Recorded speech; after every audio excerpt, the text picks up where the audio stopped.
Keep a lifeline to supersize and grow your business. Sharon Horne-Ellstrom here.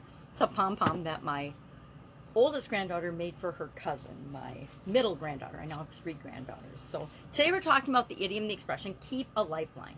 Now the idea of a lifeline, the use of lifeline has been around since the 1700s, the early 1700s. And it's been used mostly in connection with literally throwing a lifeline, a rope to someone, generally sailors, that fall overboard during a stormy vessel crossing, or fall off a vessel, or fall off a boat, right? We always have a rope and a lifeline, hopefully not connected to an anchor, in our boats whenever we go out on the boat.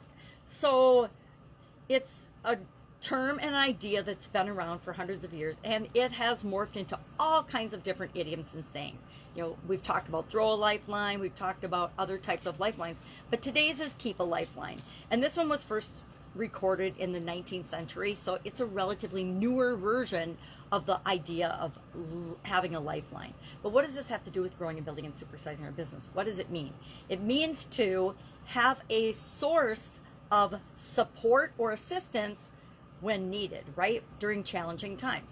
Now, we've all experienced challenging times as we're growing and building and supersizing our business, but what form can this lifeline take? I'll share some of the lifelines I've used, and you can see if they apply to you. It'd be great if you would share the different types of lifelines that you currently have or that you've used as you're building and growing and supersizing your business, so we can learn from one another. Financing and lines of credit and cash flow influxes are one of my favorite lifelines.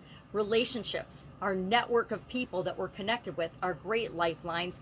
At least, even if it's not a financial infusion we need, sometimes we just need expertise and advice. And our networks, our coaches, our mentors, our relationships are really, really powerful and can serve as a lifeline when we're stuck or struggling in a challenge, because oftentimes something that we're facing right now is something that someone in our network or someone we have a relationship with has already faced and overcome and dealt with. And instead of having to use trial and error and figure it out all by ourselves, we can ask, and people are more than happy to share their expertise and tell you how they dealt with it. Now, that might not be the perfect solution for you, but some tweaking to that solution may help you with your current challenge. Insurance, of course, we all have insurance because things pop up that we can't even imagine, like the COVID pandemic, which I don't think anyone was insured for. But having insurance, having banks and cash reserves, having resource reserves, that's another big one we've learned from the COVID pandemic, is sometimes the supplies and the materials that we need to get are hard to come by because of changes outside of our control in the world, and we want to make sure that we have lifelines and other sources of supply, etc. You are actually your most important lifeline. Your ability to think on your feet, solve problems, focus on solutions, get help, be resourceful, be creative, be persistent and consistent. Your core values, those are the things that really carry you through all of the challenges, setbacks, and obstacles that you'll face as you grow and build and supersize your business. And I guarantee, if nothing else, you will face challenges and setbacks as you're growing and building and supersizing your business. So share in the comments below. Those are just some of my lifelines.